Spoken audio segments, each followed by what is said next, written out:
ते भगवान कास्यास्यहं सुंदर कंस संमताम त्रिवक्रनामाम घेऊते नटकर्मी.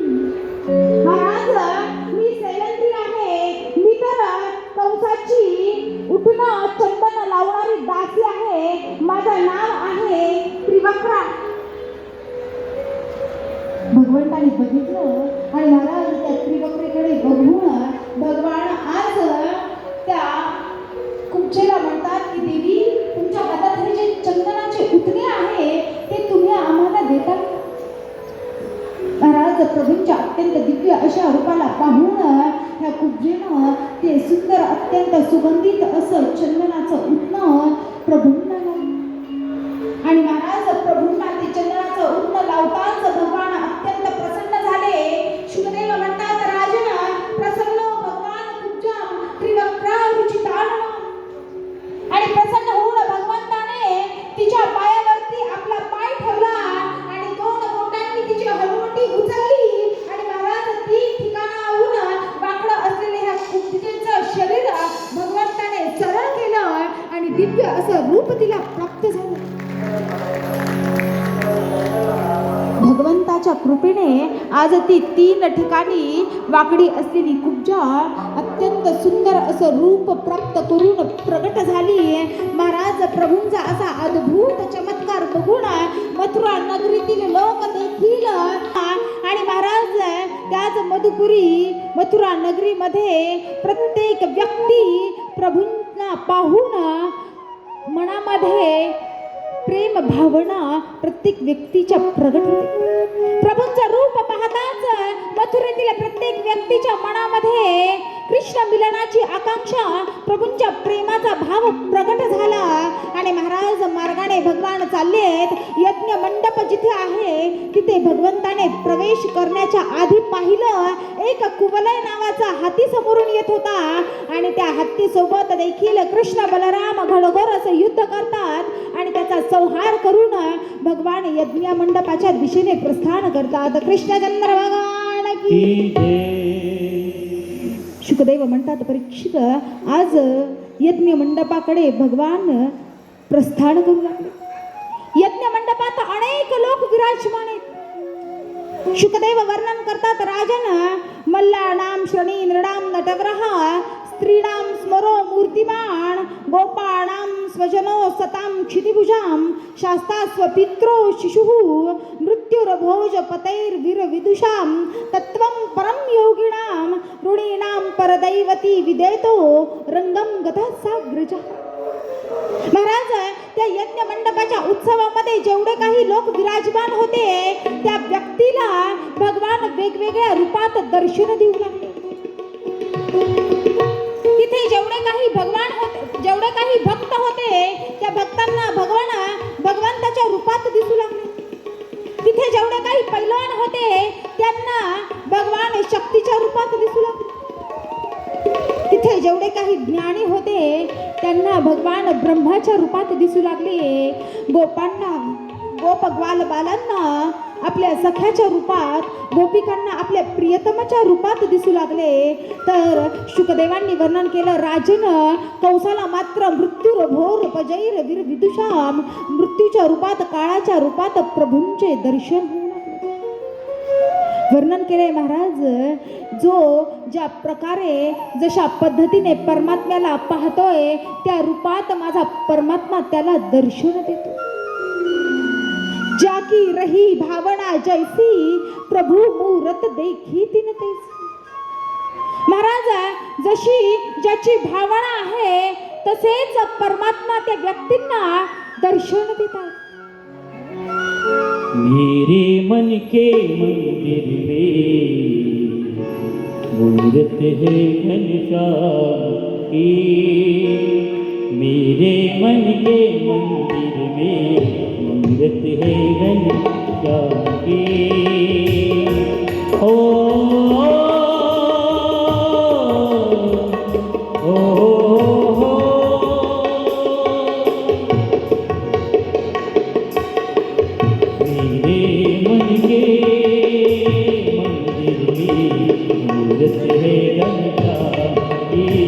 कितना दयाल मेरे बाकी बिहारी कितना गया मेरे बाकी बिहारी बाकी बिहारी मन की तेरे मूरत है साई नीले नीले मंदिर में मूरत है साई की बाबा की बाबा की बाबा की बाबा की बाबा की ओ साई की मेरे मन के मंदिर में मूरत है साई की मेरे मन के मंदिर में मूरत है घनश्याम की मूरत है घनश्याम की मूरत है घनश्याम की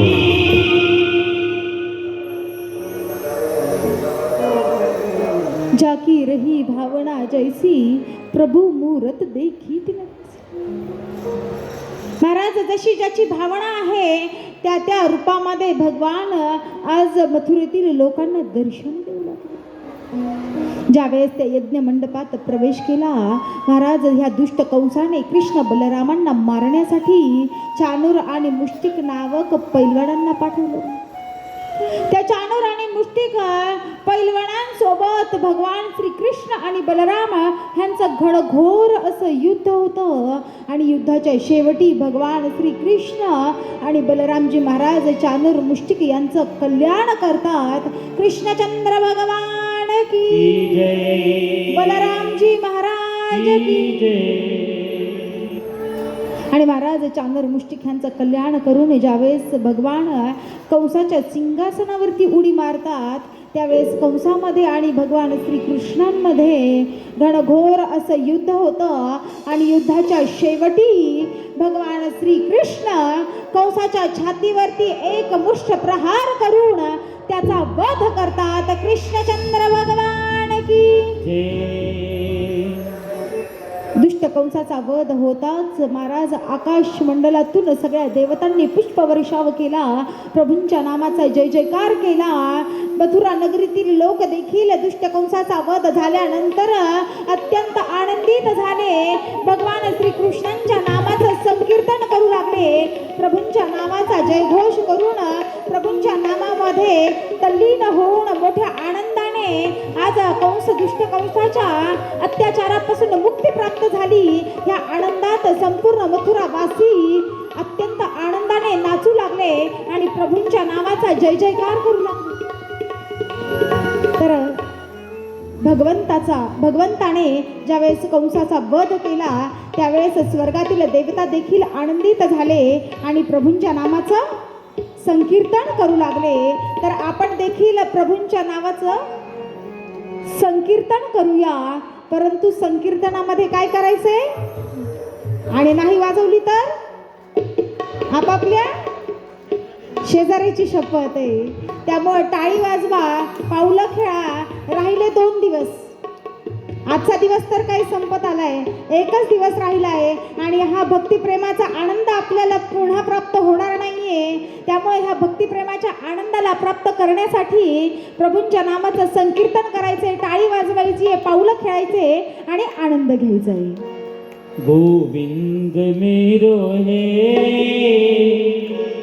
गोपाल मेरो है गोविंद मेरो है गोपाल मेरो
नको बाळा अरे मी पाण्याला जाते रडू नको बाळा अरे मी पाण्याला जाते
सिंहासनावरती विराजमान झाले. इकडे वसुदेव आणि देवकी आपल्या दोन्ही बालकांना बघून अत्यंत आनंदित आणि अत्यंत आनंदित झालेले वसुदेव देवकी आज भगवान श्री कृष्णांसोबत आणि बलरामजी महाराजांसोबत मोठा आनंद वसुदेव म्हणतात परीक्षित कालांतराने वसुदेवांनी कृष्ण बलरामांना सांदीपण मुनींच्या आश्रमामध्ये अध्ययन करण्यासाठी पाठवले. उज्जैनी नगरीमध्ये सांदीपण ऋषींच्या आश्रमामध्ये भगवान अध्ययन करण्यासाठी प्रस्थान. 4 वेद 18 पुराण उपनिषद आदी सगळं काही अध्ययन भगवंताने केलं आणि महाराज ते सर्व अध्ययन करून ज्यावेळेस भगवान श्रीकृष्ण आणि बलराम गुरुदेवांची सेवा करून पुन्हा मथुरेमध्ये येतात तर मथुरावासियांनी कृष्ण बलरामांचं स्वागत आणि महाराज कृष्ण बलरामांचं स्वागत केलं. परंतु शुकदेवांनी वर्णन केलं राजन ज्या दिवसापासून भगवान श्रीकृष्ण अध्ययन करून मथुरेला परतले त्या दिवसापासून मात्र उदास हताश आज श्रीकृष्णांच्या मनामध्ये काहीतरी चिंता आहे, काहीतरी दुःख आहे हे माता देवकीने पाहिलं. दहीभाताचा काला घेतला आणि आपल्या बालकाला आपल्या बाळाला खाऊ घालण्यासाठी माता देवकी ज्यावेळेस भगवान श्रीकृष्णांच्या अंतर्कक्षमध्ये जाते आणि महाराज भगवंताला म्हणते की कृष्ण मी तुझ्यासाठी दही भात आणले आहे, तू थोडा खातोस का? आणि महाराज दही भाताला पाहताच भगवान श्रीकृष्णांच्या डोळ्यातून अश्रू. भगवंताला माता यशोदेची आठवण येते आणि महाराज भगवान श्रीकृष्ण रडू लागले. माता देवकी घाबरली. दही भात काय कन्याला आवडत नाही काय? लहानपणापासून आमच्यापासून दूर राहिलाय, त्याच्या आवडी सवयी मला कल्पना नाहीये आणि दही भात नाही आवडला तर मला सांगायला पाहिजे असं का रडतोय? म्हणून महाराज माता देवकी अत्यंत चिंतातूर झाली. वसुदेवांजवळ येते आणि म्हणते स्वामी मी कृष्णाला दही भाताचा गाडा घेऊन खाण्यासाठी गेले आणि तो पाहताच कन्हैया तर रडू लागला. वसुदेव देवकीला म्हणतात देवी चिंता करू नको, त्याच्या आवडी निवडी आपल्याला जोपर्यंत समजणार नाही तोपर्यंत त्याला आग्रह करू नको. माता देवकी म्हणते महाराज त्याला जर आवडत नसेल दुसरं काही खायचं असेल तर कदाचित त्याने मला सांगितलं असतं. परंतु मी ज्यावेळेस पासून गुरुकुलातून कृष्ण बलराम आले आहेत त्यावेळेस पासून पाहती आहे कृष्णाच्या मनामध्ये आणि चेहऱ्यावरती उदासीनताच मला दिसते.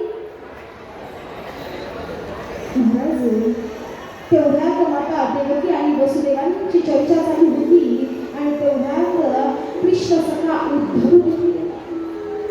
उद्धवजी महाराजांनी येऊन माता देवकी आणि पिता वसुदेव यांच्या चरणी साष्टांग दंडवत प्रणाम.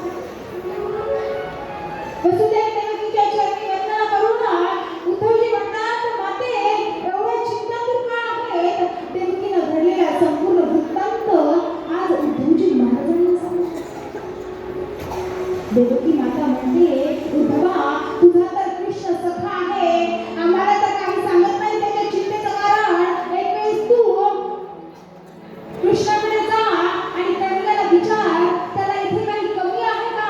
त्याच्या उदासीनतेचं कारण विचार, आपण ते पूर्ण करण्याचा प्रयत्न करू. शुकदेव म्हणतात राजन आज मातेला उद्धवजी म्हणतात देवी माते आपण चिंता करू नका, मी प्रभूंना त्यांच्या उदासीनतेचं कारण विचारून येतो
मथुरा नगरी तर अत्यंत सुशोभित आहे, परंतु माझ्या ब्रिजवासियांसारखे निस्वार्थ प्रेम करणारे हे जगत नाही. आणि महाराज आज भगवान श्रीकृष्ण उद्धवजी महाराजांना विनंती करतात की महाराज एक तुम्ही काम करा, वृंदावनाला जा, तिथे माता यशोदा आणि नंद बाबा कसे आहेत बघा, किशोरी राधाराणीची अवस्था काय आहे, गोपिकांची अवस्था काय आहे एकदा पाहून. आज प्रभूंच्या इच्छेने रूप आज उद्धवजी महाराज भगवंताला म्हणतात, भगवान मी तर वृंदावनाला जाईल, सगळ्यांची चौकशी करून येईल, परंतु भगवान मी 1-2 दिवसातच वापस येणार आहे, मी जास्त काळ तिथे थांबणार नाही. भगवान म्हणतात आप जाओ तो सही, 1-2 दिन में वापस आओगे क्या सालों में वापस आओगे ये तो समय ही बताएगा, केवल आप वृंदावन के लिए प्रस्थान तो करो. शुकदेवांनी वर्णन केलं, राजन आज मथुरा नगरीतून सुंदर असा रथ सजवून त्यावरती विराजमान उद्धवजी महाराज झाले आणि आज वृंदावनाच्या दिशेने प्रस्थान केले. आज वृंदावनाच्या दिशेने उद्धवजी महाराजांनी प्रस्थान केलं. वृंदावनाच्या मार्गाने उद्धवजी महाराज चालू लागले आणि इकडे शुकदेव म्हणतात, राजन वृंदावनातील स्थिती तर अत्यंत विचित्र. महाराज ज्या दिवसापासून कन्हैया हे ब्रिजमंडल सोडून गेला आहे त्या दिवसापासूनच भगवान श्रीकृष्ण आणि बलराम यांच्या वियोगामध्ये ब्रिजमंडलातील भगवंताचे छोटे छोटे ग्वालबाळ सखे कन्हैया आज तरी येईल या विचाराने मथुरा वृंदावनाच्या मार्गावरती बसले. कारण की कन्हैया यांना सांगून गेला होता की मी परवा येईल, म्हणून आज तरी येईल या विचाराने कित्येक वर्ष झाले रोज सकाळी उठावं, स्नान करावं आणि महाराज भोजनादी करून आज मथुरा वृंदावनाच्या सीमेवर येऊन बसावं की कन्हैया जर आला तर त्याचं स्वागत करण्यासाठी कोणीतरी हवं, म्हणून तेच ब्रिजमंडलातील बाळ येऊन सीमेवर शुकदेव म्हणतात, आज उद्धवजी महाराजांचा रथ धरून येऊ लागला आणि त्याच सीमेवर बसलेल्या छोट्या छोट्या बाळांनी बघितलं की सुंदर असा सजवलेला रथ आज कन्हैया गेल्यानंतर पहिल्यांदाच येतोय आणि तोच रथ पाहून ते छोटे छोटे बाळ भगवंताचे सखे अत्यंत आनंदित झाले आणि आनंदित होऊन नाचू लागले, गाऊ लागले, आज आमचा कन्हैया आला म्हणून प्रसन्न होऊ लागले. त्या सगळ्याच बाळांमध्ये भगवंताचा एक प्रिय सखा आहे पेंड्या. तो मात्र आपल्या सख्यांना म्हणतो, अरे मला तरी वाटत नाही की ह्या रथामध्ये आपला कन्हैया आहे. ग्वालबाळ म्हणतात, काय बाबा तू असं अपशकुन का बोलतोय, एवढा सुंदर रथ तर आपल्या कन्हैयाचाच असणार आहे, दुसऱ्या एवढ्या सुंदर रथामध्ये कोणी येणार आहे. पेंड्या म्हणतो, अरे ग्वालबाळांनो, या रथामध्ये जर आपला कन्हैया बसून आला असता ना तर दुरून आपल्याला रथातून पाहिलं नसतं, रथातून उडी मारून धावत धावत येऊन आपल्याला आलिंगन दिलं असतं, आपल्याला मिठी मारली असती. रथ थोडा जवळ तर येऊ द्या आणि बघा रथामध्ये आपला कन्हैया. उद्धवजी म्हणतात, परीक्षित ज्यावेळेस रथ आज ह्या बाळांच्या समोर येतो, वृंदावनाच्या सीमेवर येऊन उभा राहतो, त्यावेळेस बाळांनी बघितलं या रथामध्ये तर भगवान दुसरंच कोणी नाही. उद्धवजींनी बाळांना बघितलं, प्रणाम केलं आणि म्हणले, महाराज मैं उद्धव मथुरा से आया हूँ, कृष्ण का सखा हूँ, गोविंदों को आपकी बड़ी याद आती है, इसलिए आपका देखभाल देखने के लिए मैं आया हूँ, आपका समाचार लेकर के मैं आया हूँ, आप कैसे हो ये देखने के लिए गोविंद ने मुझे भेजा. ग्वालबाळांच्या घरात खुशी येऊ लागतात आणि ग्वालबाळ म्हणतात, अरे बा कन्हैया परवा म्हणून गेलास आणि वर्षानंतर आमची आठवण आली, आता मित्राला बघायला पाठवून स्वतः भेटायला आला नाहीस. हे गोविंद हमारे प्रेम में ऐसी कौन सी कमी रह गई थी जो हमारी याद आकर के भी आप हमें नहीं. त्या बाळांच्या डोळ्यातून अश्रू येऊ लागले. तेवढ्यात उद्धवजीने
यशोदा आणि पिता नंद यांच्या चरणी प्रणाम केले आणि म्हणतात की भैया मैं उद्धव कृष्ण सखा हूँ, आपकी बड़ी याद आती है गोविंद को.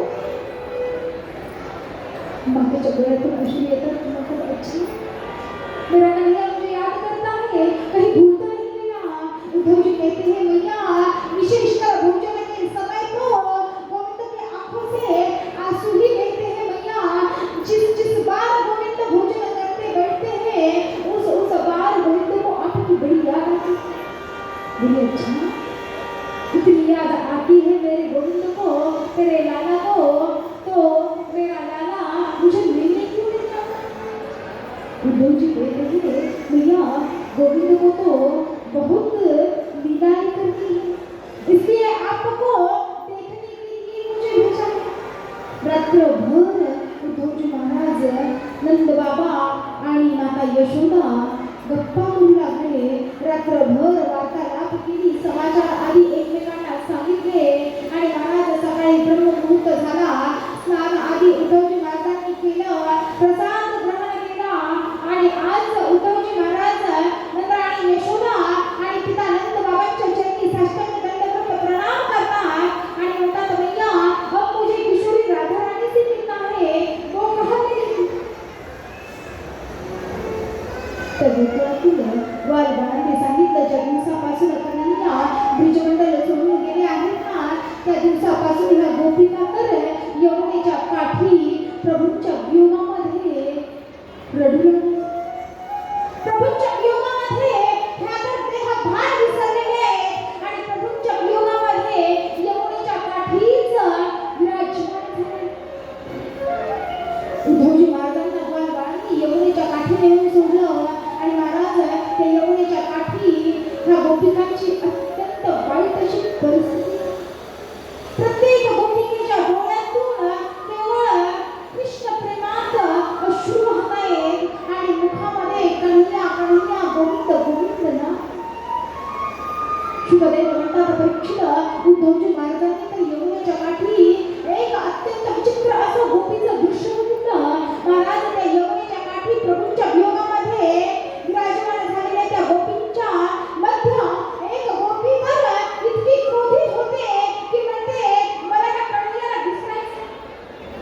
आणि महाराज त्या कन्हैयाला विसरायचे म्हणून ती आपल्या गृहकार्यांमध्ये इतकी व्यस्त झाली की महाराज त्या कन्हैयाच्या मुखातून नाव निघू नये म्हणून ती गोपी प्रयत्न करते. आकाश मार्गाने देवर्षी नारद भ्रमण करत असतात आणि ह्याच यमुनेच्या काठी महाराज त्या प्रभूंच्या वियोगामध्ये अत्यंत दुःखी झाली की गोपिकाला प्रभूंना विसरायचे म्हणून घरातील कार्य करू लागली. एक दिवस तर ही गोपी यमुनेच्या डोहामध्ये घागर घेऊन पाणी भरण्यासाठी आणि ते यमुनेच्या डोहात महाराज डोकावून पाहते तर त्या गोपीला त्यातही श्रीकृष्ण दिसू लागतात. मटकीत पाणी भरून घेतलं, त्या मटक्यामध्ये देखील कन्हैया दिसू लागतात. महाराज ही गोपिका अत्यंत क्रोधित झाली आणि महाराज तो मटकी बाजूला फेकली आणि म्हणते की ह्या कन्हैयाला आता मला विसरायचंय आणि ह्याला विसरण्यासाठी आता मी ध्यान लावून बसणार. आकाश मार्गाने भ्रमण करत असलेल्या देवर्षी नारदांनी पाहिलं जगतातील कित्येक मोठे मोठे योगी तपस्वी महात्मे त्या परमात्म्याला मनामध्ये साठवण्यासाठी हजारो वर्ष तपश्चर्या जप तप ध्यान करतात, तरी देखील तो परमात्मा त्यांच्या मनामध्ये विराजमान होत नाही. आणि ह्या गोकुळातील धन्य आहेत ह्या गोपिका ज्यांच्या मनामध्ये परमात्मा इतका दृढ होऊन बसलाय की ह्या गोपिका त्या परमात्म्याला आमच्या मनातून बाहेरचा म्हणतायत, तरी देखील ह्यांचा प्रेम पाहून परमात्मा त्यांच्या मनातून बाहेर पडण्यास तयार. इतक्या भक्तीमध्ये विलीन झालेल्या ह्या गोपिका महाराज प्रभूंच्या वियोगामध्ये तिथे विराजमान झाल्या.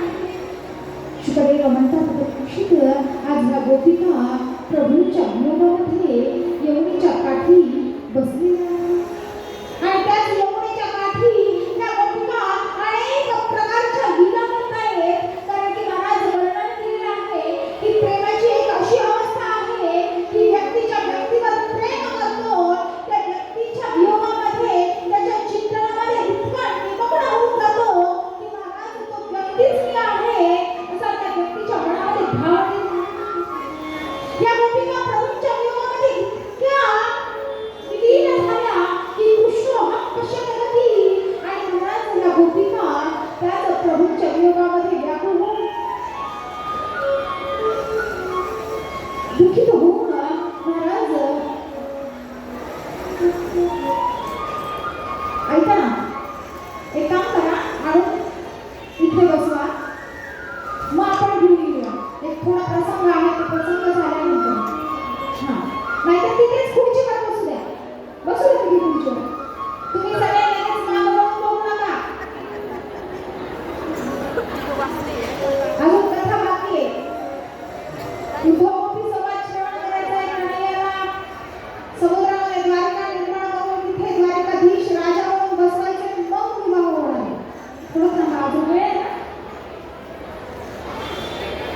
दे, 4:06 होत आहे.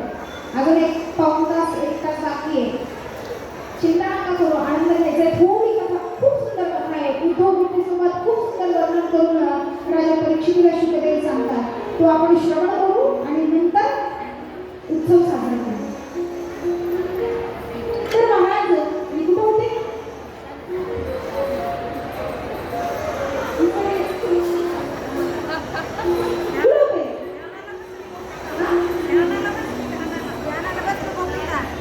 नाही झालं की नाही मला बसले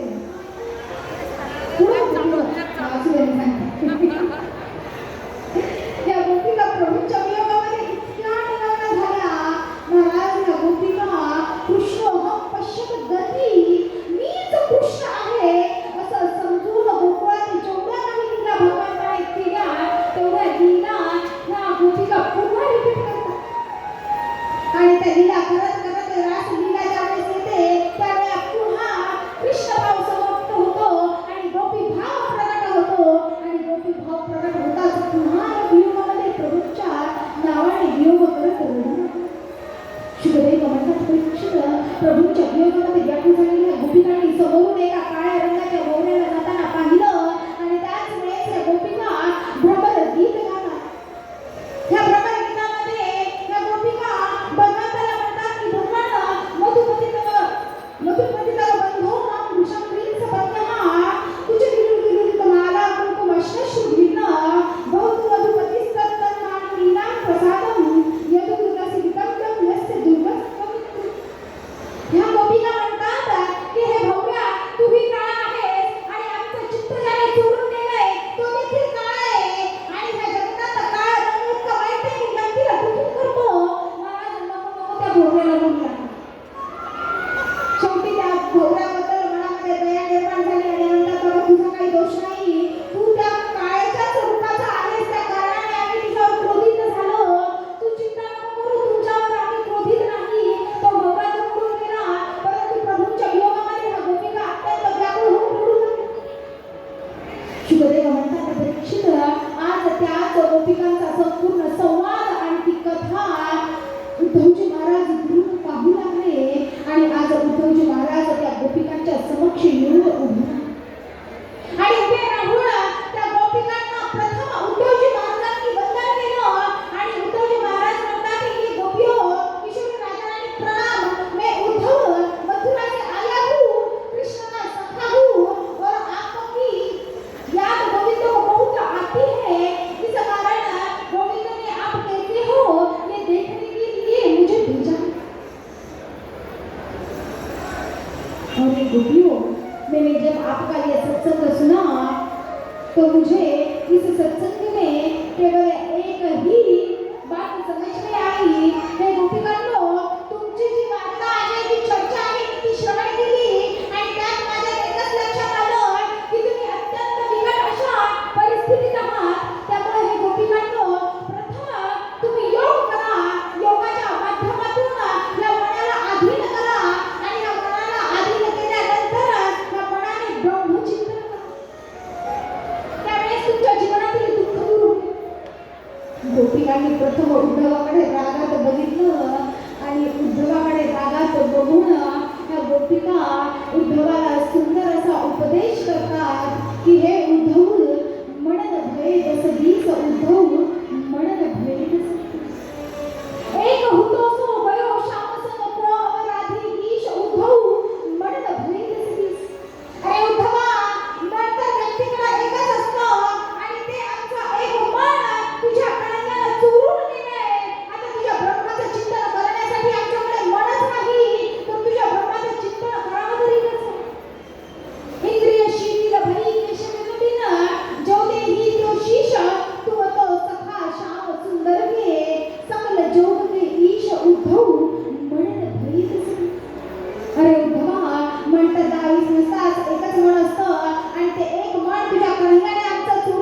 उद्धवजी म्हणतात तुम्ही म्हणताय की तुम्ही तर कृष्णरूप आहात, मग एवढे दुःखी का आहात? भगवान जर तुमच्या स्वरूपात विलीन झालेले असतील, तुम्ही जर प्रभू चिंतनामध्ये इतके निमग्न आहात, तर प्रभू दूर झाले म्हणून तुम्ही एवढे दुःखी का आहात? तर गोपिका म्हणतात, अरे उद्धव, तुम भय भवरे पाप लेके आए दोरे, यहाँ तेरा योग कोण जाने, यहाँ तो रोग रोग श्याम. अरे उद्धवा, तू जर विचार करत असशील की भगवान आमच्यापासून दूर गेले आणि आम्ही त्यांच्या वियोगामध्ये रडतो आहोत, तर तू चुकीचं समजतोय आणि तू आम्हाला कोणाचा योग संदेश सांगतोय. उद्धव, तुम हमको किसका सुना रहे संदेश, भ्रमत कर उठायु कहकर प्रियतम कहाँ गई परदेश. अरे तो कन्हैया आम्हाला सोडून कधी जात नाही, तो तर आमच्या जवळच आहे. हे बघ, या कळंबाच्या वृक्षावरती पाठीवरती वेणूचा निनाद तो करतोय. उद्धवजी महाराजांनी पाहिलं, महाराज कळंबाच्या वृक्षावरती काहीच दिसेना. तेवढ्यात गोपिका म्हणतात, अरे उद्धवा, जो ज्ञानाचा चष्मा धारण केलास ना, तो ज्ञानाचा चष्मा काढ आणि भक्ती प्रेमाचा चष्मा धारण कर. त्या भक्ती प्रेमाचा चष्मा धारण केल्यानंतर तो परमात्मा, तो कन्हैया तुला जगतामध्ये प्रत्येक कणाकणामध्ये दिसतो. शुभदेव म्हणतात, परीक्षित, ज्यावेळेस उद्धवजी महाराजांनी गोपिकांचा सुंदर असा सत्संग श्रवण केला, महाराज ज्ञानाने प्राप्त झालेला अभिमान हा समूळ नष्ट झाला आणि ज्ञानासोबत भक्ती देखील आज उद्धवजी महाराजांच्या मनामध्ये प्रगट झाली. आणि महाराज भक्ती ज्यावेळेस ज्ञानासोबत प्रगट होते, त्यावेळेस मात्र एक भक्त भगवंताला अनेक जगतातील अनेक कणाकणांमध्ये पाहू लागतो. त्यामुळेच सांगितलेले महाराज की ज्या व्यक्तीच्या मनामध्ये ज्ञान आहे, त्या ज्ञानासोबत जोपर्यंत व्यक्तीच्या मनामध्ये भक्ती निर्माण होणार नाही, तोपर्यंत ते ज्ञान व्यक्तीला अभिमानी बनवतात. त्यामुळे ज्ञानासोबत भक्ती असणं देखील अत्यंत गरजेचं आहे. आणि आज उद्धवजी महाराज तर ज्ञानी होतेच, बृहस्पतींचे शिष्य आहेत, परंतु महाराज आज त्या ज्ञानासोबत उद्धवजी महाराजांचा सहवास किशोरी राधाराणी आणि ब्रिजमंडलातील गोपिकांसोबत होतो. आणि महाराज आज त्या उद्धवजी महाराजांच्या मनामध्ये सुंदर असा भक्ती प्रेम भाव प्रगट होतो. आणि शुभदेवाने वर्णन केलं, राजानं त्या गोपिकांसोबत सहवास करून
सगळे इथं उपस्थित आहेत नवरदेव नवरी तयार आहेत कारण की प्रत्येक विवाहामध्ये नवरदेव नवरी उशीर लावतात पण आपल्या विवाहामध्ये नवरदेव नवरी तयार आहेत. एक 10 मिनिट कथेला वेळ द्या नंतर आपण उत्सव साजरा करूया. बसू द्या त्यांना. तर आज महाराज उद्धवजींनी किशोरी राधाराणींच्या चरणांच्या धुळीला वंदन केलं. आणि धुळीला वंदन करून उद्धवजी महाराज म्हणतात हे गोविंद हे कान्हा तमन्ना है मेरे मन की, हे कान्हा तमन्ना है मेरे मन की, हर पल साथ रहे तुम्हारा, बिनती यही है कि सांस भी चले मेरी तो हर सांस पर नाम रहे तुम्हारा. गोविंद आजपर्यंत तुझ्या स्वरूपाचं ज्ञान तर प्राप्त होतं परंतु धन्य आहे किशोरी राधाराणी ज्यांना कोणाला किशोरी राधाराणींचा संयोग प्राप्त होतो, किशोरी राधाराणींची कृपा होते त्यांना तर साक्षात परमात्मा लवकरात लवकरच प्राप्त होतो. किशोरी राधाराणी गोपिकांच्या आणि संपूर्ण ब्रजमंडळाला वंदन करून उद्धवजी महाराज पुन्हा मथुरेला निघाले. आणि महाराज मथुरेमध्ये आल्यानंतर उद्धवजी महाराजांना ज्यावेळेस भगवंताने येताना पाहिलं उद्धवजी महाराजांना गोविंद म्हणतात आइए ज्ञानी जी आप तो बड़े ज्ञानवान हो. उद्धवजी गेले पर नमक म्हणता आलो भगवान आप कैसे रह लेते हो इन गोपियों के बिना, कैसे रह लेते हो किशोरी राधारानी के बिना, कैसे रह लेते हो मैया यशोदा के बिना. गोविंद जिनका सारा जीवन केवल और केवल कृष्णमय है उन भक्तों को छोड़कर आप इस मथुरा में रह कैसे लेते हो. भगवान श्री कृष्ण म्हणतात अरे उद्धवा तू ज्ञानी तर होतास परंतु जे ज्ञान भक्तीला अपुरे आहे ते ज्ञान व्यक्तीला अभिमानी बनवते. त्या कारणाने तुझ्या मनात भक्ती प्रेम प्राप्त करून देण्यासाठी मी तुला वृंदावनात पाठवलं होतं. आज तू भक्तीने रूप आज प्रकट आहेस तर एकदाच श्रद्धेने भक्तीने माझ्याकडे बघ, माझ्या सोबत माझ्या बाजूला तुला किशोरी राधाराणी विराजमान झालेली दिसते. आणि महाराज उद्धवजी महाराजांनी ज्यावेळेस अत्यंत एकनिष्ठ श्रद्धेने भक्तीने प्रभूंकडे पाहिलं तर किशोरी राधाराणी प्रभूंच्या बाजूला आहे. हजारो गोपिका प्रभूंची सेवा करतायत. असं प्रभूंचं किशोरी राधाराणी सोबत दिव्य असं रूप पाहून आज उद्धवजी महाराज प्रभूंच्या किशोरी राधाराणीचे चरणी वंदन करतात. राधा वल्लभ भगवान आणि महाराज उद्धवजी महाराजांचा आणि सुंदर गोपिकांचा उपदेश शुकदेवांनी राजा परीक्षितीला सांगितला. आणि त्यानंतर शुकदेव म्हणतात परीक्षित ह्या मथुरा नगरीचा राजा जो कंस होता त्याच्या ज्या पत्न्या आहेत त्या पत्न्या 2 आहेत अस्ती आणि प्राप्ती ह्या जरासंधाच्या कन्या आहेत. जरासंधाने ज्यावेळेस पाहिलं की कृष्णाने कंसाचा वध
त्या भगवंताच्याच चित्रामध्ये निमग्न असते. माता रुक्मिणी म्हणते, भगवान मी तर तुम्हाला पतिरूपात स्वीकार केलंय आणि माझा भाऊ तर माझ्या विवाहाचं आयोजन शिशुपाळासोबत करतोय, परंतु भगवान मी काही ते शिशुपाळासोबत विवाह करणार. माता रुक्मिणी अत्यंत व्याकुळ झाली, रडू लागली. त्याच कौंडण्यपुरातील एक ब्राह्मण तिच्या भवनासन्मुख येतो आणि महाराज त्या ब्राह्मणाला माता रुक्मिणीनं बोलवलं आणि सुंदर असं पत्र आज भगवान श्री कृष्णाला द्वारिकाधीशांना माता रुक्मिणीने दिलं. पंडितजींजवळ ते पत्र दिलं आणि सांगितलं, महाराज द्वारिकेतील द्वारिकाधीशांजवळ हे पत्र पोहोचवा. माता रुक्मिणीचा आदेश घेऊन पत्र घेऊन ते ब्राह्मण देवता आज द्वारिकेमध्ये जातात. राजवाड्यात सिंहासनावरती भगवान विराजमान होते. ब्राह्मण देवतेने ते पत्र प्रभूंना समर्पित केलं आणि आज भगवंताने ते पत्र उघडून पाहिलं तर माता रुक्मिणी सुंदर असं वर्णन प्रभूंचं.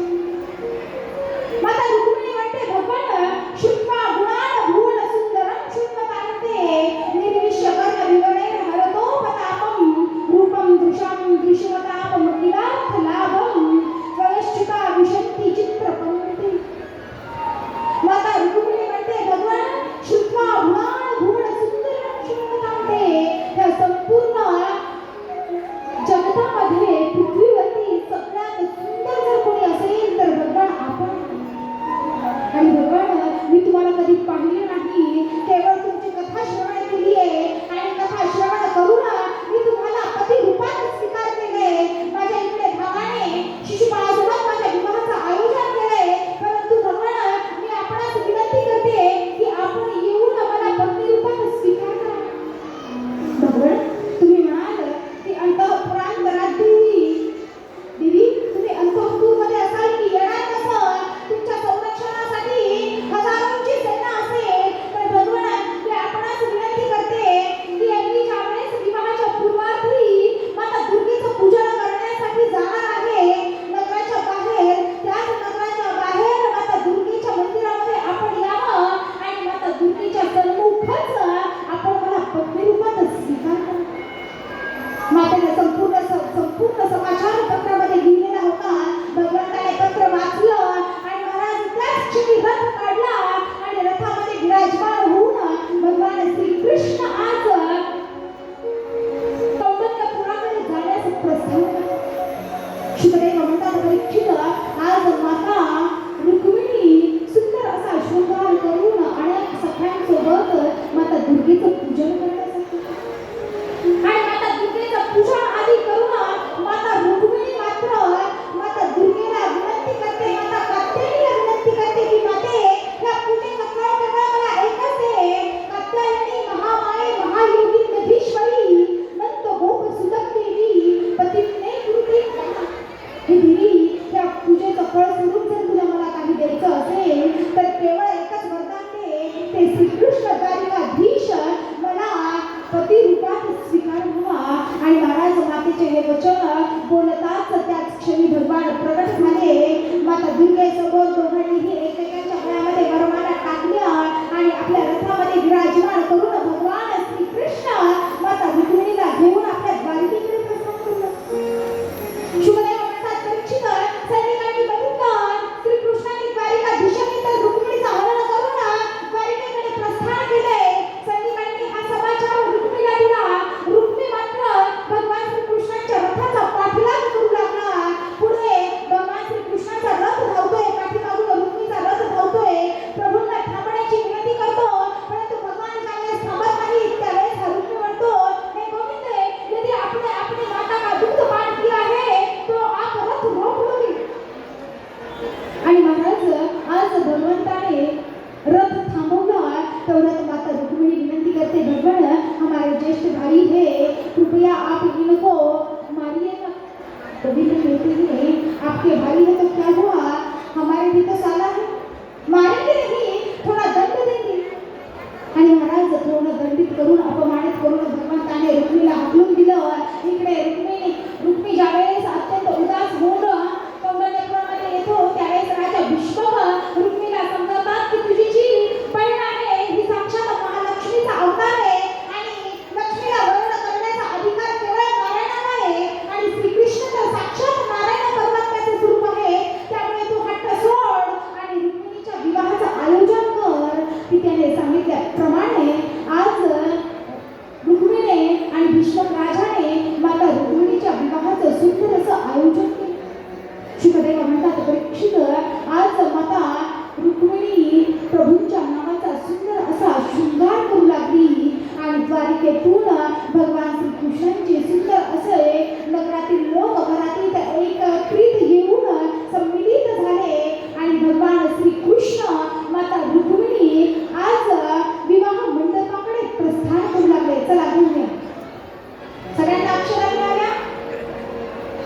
मिळालं का मामा? भगवान श्री कृष्ण आणि माता रुक्मिणी आज विवाह मंडपाकडे येत आहेत आणि सगळेच नगरातील लोक त्यांचं स्वागत करून राहिले.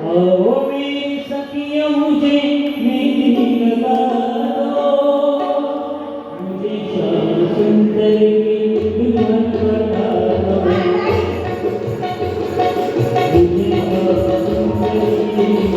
सुंदर की दुल्हन बना दो।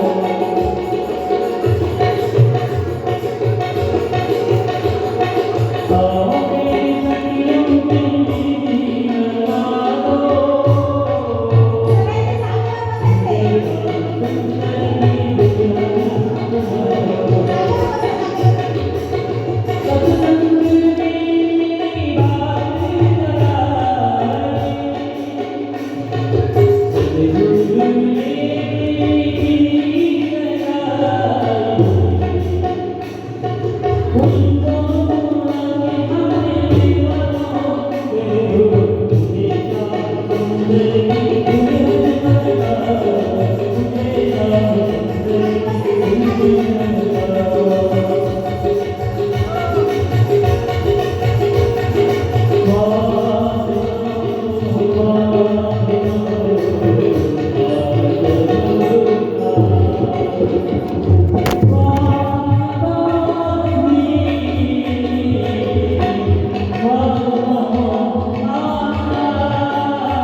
सर्वदा मधुवनयोः शुभं भवतु शुभमङ्गलं सावधान शिवतलयवरिष्ठौ सर्वकल्याणमूर्ति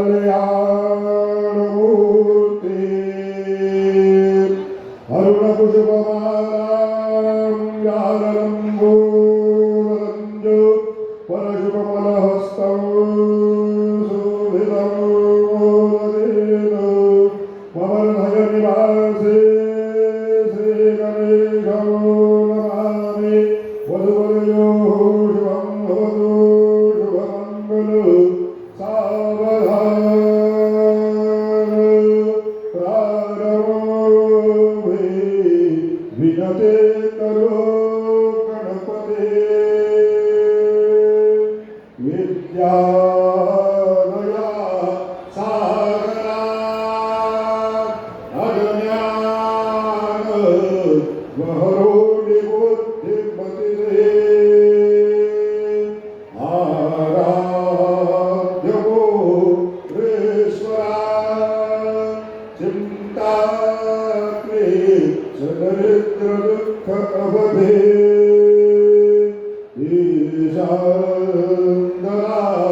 हरि नामाने जन्म गेले सावधान तदेव लगन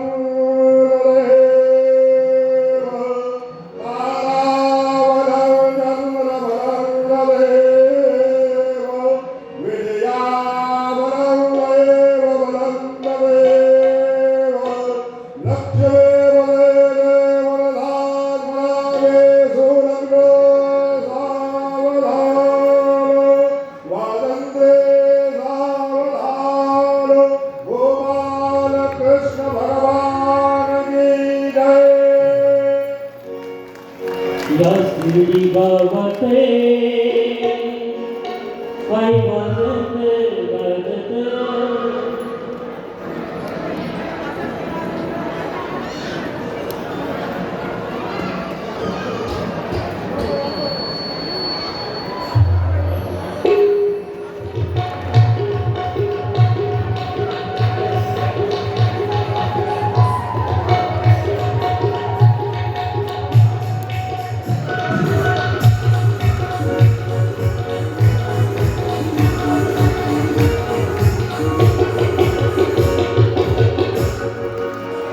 हा आता भगवंताचा विवाह पार पडलाय. आता सगळ्यांनी आनंदामध्ये या गायचे, शिर्डी नाचायचे, गावाते आनंद घ्यायचे. पायी वाजत गाजत सोन्याचं बाजी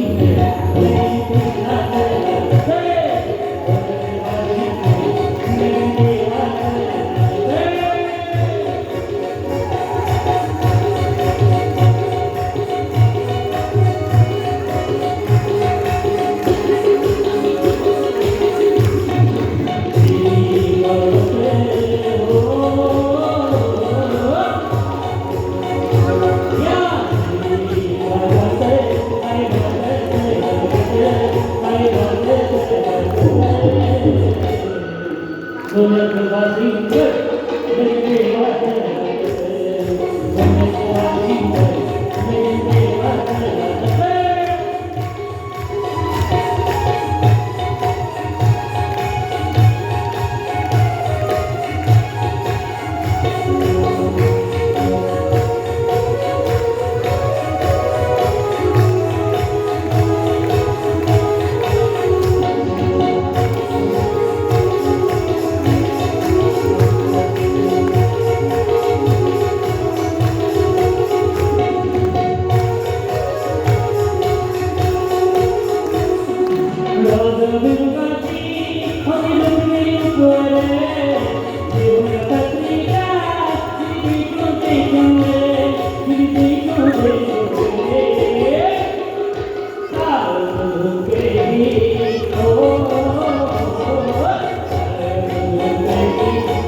हा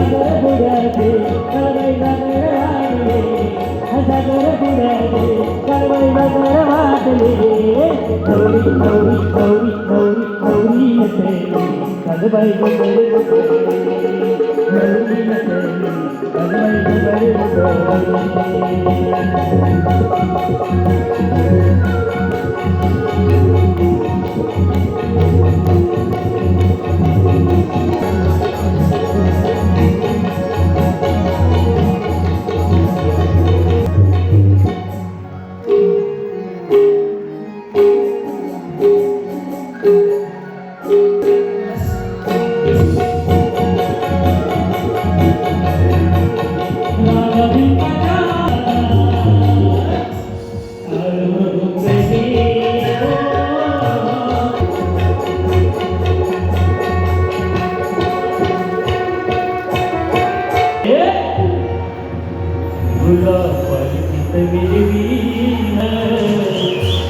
साई बाबा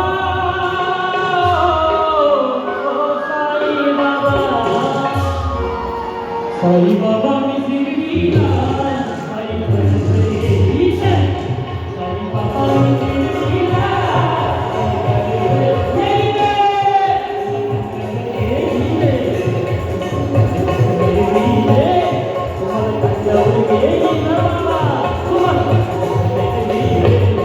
साई बाबा मी साई बाबा मी साई बाबा मी शिर्डीला साई परमेश्वर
नाव घेते ऐका शांतपणे.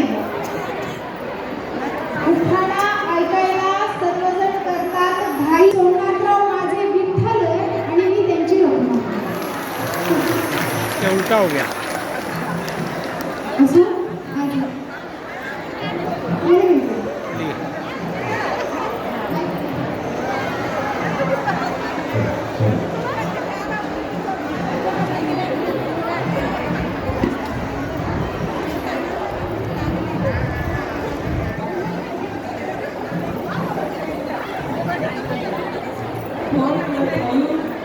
Four plus five is equal to 9.